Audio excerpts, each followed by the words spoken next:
একটা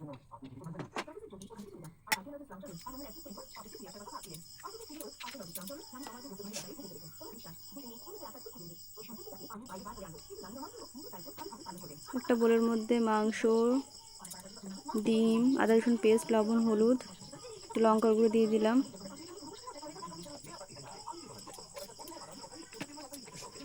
দিচ্ছি একটু জিরের গুঁড়ো,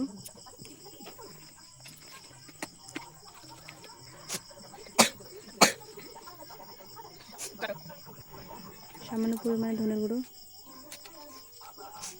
গরম মশলা গুঁড়ো,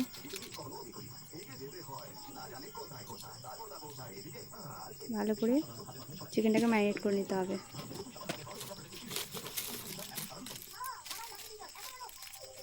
একটু দিচ্ছি কর্নফ্লাওয়ার।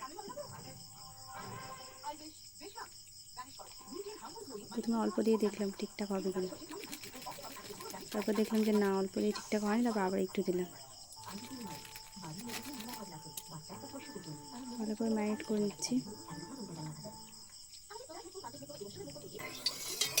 কড়া বসিয়ে দিয়েছি, কড়ার মধ্যে তেল দিয়েছি।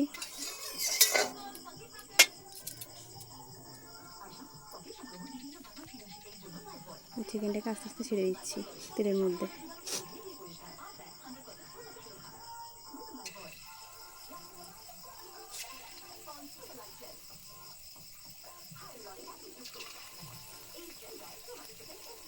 পিঠে পিঠে উল্টে চিকেনটা একটু লাল লাল হবে, তখন তুলে নিতে হবে।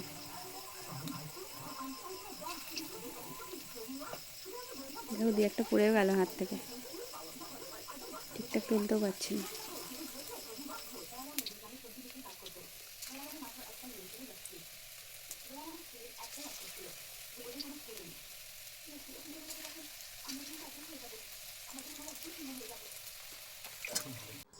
তো আমার পকোড়া দেখো রেডি, সেটাই তোমাদেরকে দেখাচ্ছি। আমার পকোড়া রেডি।